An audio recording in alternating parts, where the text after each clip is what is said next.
오늘은 세계에서 가장 높은 행정수도 볼리비아 라파즈 시티 투어를 소개해 드리겠습니다.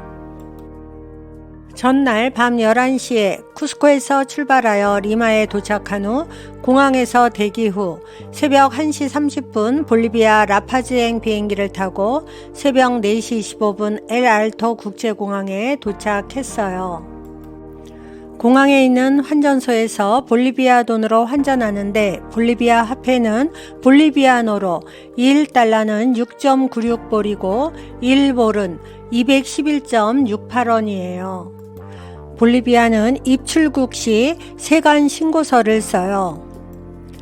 이른 아침에 호텔 체크인을 하는데 라파즈에서 2박을 할 호텔 이름은 까사그란데예요. 세관 신고서를 쓸 때 호텔 이름을 꼭 적어야 해요. 호텔은 깔끔하고 깨끗해요.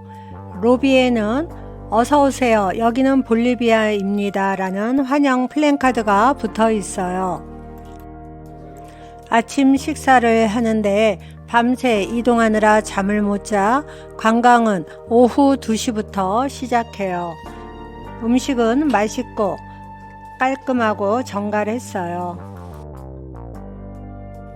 첫 번째 유적은 다르이 계곡 바에 델라 루나예요. 다르이 계곡은 라파즈 시내에서 약 15km 정도 떨어진 곳에 있어요. 오랜 세월 동안 바람과 물의 침식을 받아 형성된 수많은 진흙 기둥이 숲처럼 서 있어요.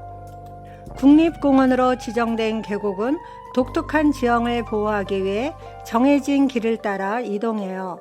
암석이 아니라 진흙이 다져져 형성된 기둥이기 때문에 바람과 물의 침식 작용에 약해져서 미래에는 지금의 모습을 볼 수가 없대요. 인류 최초로 달에 착륙한 우주비행사 닐 암스트롱이 방문해서 다양한 흙기 등과 깊은 협곡이 만들어낸 풍경을 보고 달과 비슷하다고 말한 뒤 달의 계곡이라고 불리게 되었어요. 뾰족하게 나와 있는 봉우리는 악마의 어금니예요.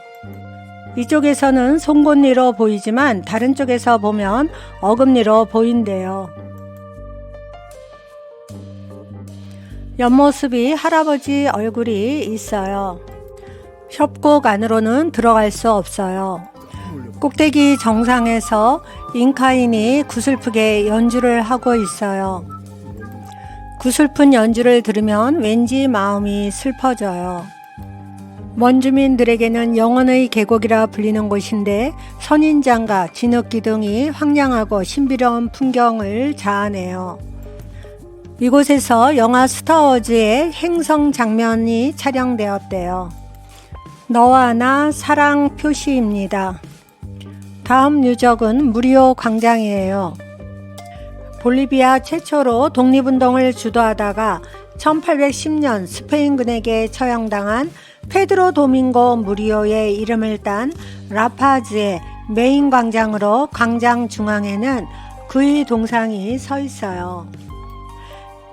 맨 위 동상 아래 3개의 동상이 있는데 오른쪽은 강인함을 상징하고 가운데는 평화, 왼쪽은 단합을 상징해요.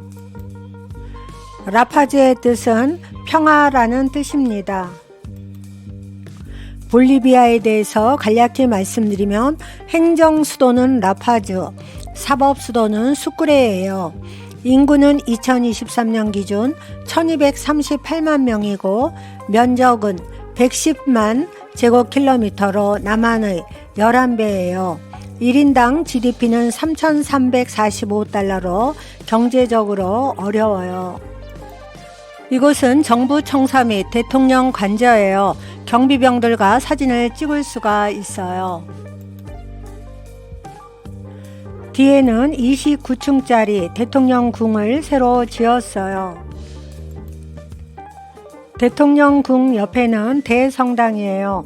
문이 굳게 닫혀 있어서 들어가 보질 못했어요. 무리오 광장에는 비둘기 떼가 얼마나 많은지 전 세계에서 비둘기가 가장 많이 있는 광장이래요. 이 광장은 다양한 문화적 활동과 이벤트가 열리는 장소로 공연, 축제, 시위 등 다양한 사회적 활동의 중심지로 사용되고 있어요. 이것은 국회의사당이에요. 국회의사당 건물 위쪽에는 시계의 바늘이 왼쪽에서 오른쪽으로 도는 반대로 도는 시계가 걸려 있어요. 남반구에서는 해시계가 반대 방향으로 움직이므로 그에 맞추어 제작되었대요. 또 볼리비아인들에게 누군가 세워놓은 표준에 의문을 제기하고 창의적으로 생각할 수 있다는 것을 보여주고 싶어서 반대로 도는 시계를 붙였대요. 무리오 광장은 볼리비아 도로의 기점이 되는 도로 원표인 곳으로 도로 사이의 거리를 측정하는 기준점이에요. 이곳이 0km입니다. 이제는 하이엔 거리로 가요. 하이엔 거리는 식민지 시대에 조성된 라파즈에서 가장 아름다운 거리로 옛 건물들이 잘 보존되어 있어요. 이곳은 독립운동을 한 페드로 도밍고 무리오의 집으로 무리오 하우스 박물관이에요. 하이엔은 볼리비아의 독립운동을 펼친 아폴리라는 하이엔의 이름을 딴 것이에요.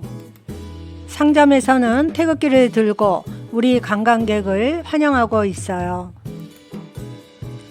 이곳은 갤러리예요. 골목 안에는 라파즈를 대표하는 5개의 박물관이 모여 있어요. 악기 박물관, 황금 박물관, 리토랄 박물관, 무리오 박물관, 후안데 바르가스 박물관 5개예요. 파스텔 톤으로 아름답게 색칠된 하이엔 거리를 걸어보시면 좋아요. 이곳은 나의 케이블카 탑승장이에요. 라파즈 도시는 3,600m부터 4,100m로 고산지대여서 고도 차이가 많이 나 교통수단으로 케이블카를 운영해요. 이름은 미 텔레페리코로 나의 케이블카라는 뜻이에요. 케이블카는 3,600m의 라파즈와 산 꼭대기인 4,095m의 위성도시 엘 알토 사이를 오가는 대중교통으로 총 10개 노선이 있고 전 노선은 오스트리아에서 건설했어요. 노선명은 색깔로 구분되어 있고 특이하게 케이블카임에도 불구하고 중간 정차역이 있어요. 일반인 요금은 3볼리비아노, 환승객은 추가 요금 2볼리비아노를 더 내요. 최초 1회 환승 시에만 부과되고 이후 환승에는 추가 요금이 없어요. 라파즈는 부자들은 아래 동네 저지대에 살고 가난한 사람들은 높은 동네에 산대요. 라파즈는 분지형이어서 빼곡하게 들어서 있는 빨간 벽돌의 집들을 보면 탄성이 저절로 나와요. 엘 알토는 1950년대 도시계획 없이 난개발이 되어 길이 좁고 가파르며 구불구불하여 붉은 벽돌집 사이사이는 마을버스 같은 소형버스가 다녀요. 케이블카 건설은 원주민 출신의 대통령 에보 모랄레스가 건설했어요. 총 노선길이 33km로 하루에 15만 명을 운송할 수 있는 세계 최대의 케이블카이지만 탑승 비용은 1,000원도 안 돼요. 정상에서 내리니 4,095m 엘 알토라고 쓰여있는 조형물이 있어요. 다시 케이블카를 타고 내려가는데 왕복 20분 걸려요. 다음으로 마녀시장을 찾아가는데 길들이 다 경사진 길이에요. 이곳은 마녀시장이에요. 시장 길거리 위엔 알록달록한 우산이 예쁘게 장식되어 있어요. 우리나라에서 무당이 구슬하는 것처럼 볼리비아에서는 큰일이 있을 때 주술사가 와서 대지의 여신인 파차마마에게 제사를 지내요. 제사 지낼 때 나무 장작 위에 설탕 같은 것으로 만든 블록과 라마 새끼의 미라 등 재물을 올려놓고 태워서 그 모양을 보고 점을 치는데 마녀시장은 이런 제사에 쓰이는 용품을 파는 곳이에요. 마녀시장은 규모가 크지 않지만 다른 나라에서 보기 힘든 흥미로운 물건들을 볼 수가 있어요. 우리는 마녀시장으로 알고 있지만 현지인들은 주술사 시장이라고 불러요. 벽에는 알록달록 아름다운 색깔로 칠해져 있어요. 이곳에서는 길을 잃으면 무조건 낮은 곳으로 내려가래요. 저녁을 먹으러 한식당 코리아타운에 왔어요. 평소에도 셔터를 내려놓고 사람을 확인한 후 문을 열어줘요. 볼리비아는 치안이 안 좋아요. 한식집 여사장님은 볼리비아 이민 온 지 30년이 되셨는데 한식당을 운영하신 것은 17년이 되셨대요. 메뉴는 세팅 메뉴로 삼겹살 구이가 주 메뉴예요. 김치찌개가 나오고 비빔국수, 반찬 4가지, 후식으로는 수박과 숭늉이 있어요. 김치찌개를 오랜만에 먹고 삼겹살을 먹으니 속이 너무 확 풀리더라고요. 가격은 1인 15달러로 볼리비아 돈은 안 받아요. 식당 벽면에는 한국의 아름다운 풍경 사진을 걸어 두셨는데 그곳에서 향수를 달래시는 것 같아요. 산악인 엄원길 대장님도 이곳에 방문하셨나봐요. 오늘 여행의 마지막 하이라이트로 야경을 보러 가요.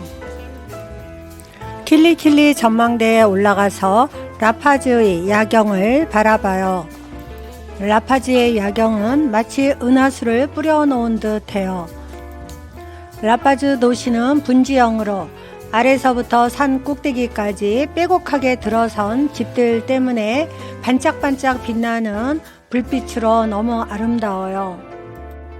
도시 불빛의 파노라마가 숨이 막힐 정도로 아름답고 낭만적인 장소예요. 해가 진 후 깜깜한 밤에는 치안이 좋지 않으므로 혼자 가지 않고 여러 명이 무리를 지어 가는 것이 좋아요.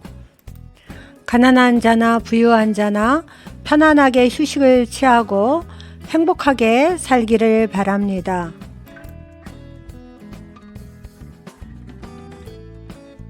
오늘도 저희 영상을 봐주셔서 진심으로 감사드립니다. 다음 영상은 세계에서 가장 높은 곳에 위치한 티티카카 호수를 소개해 드리겠습니다. 많은 시청 바랍니다.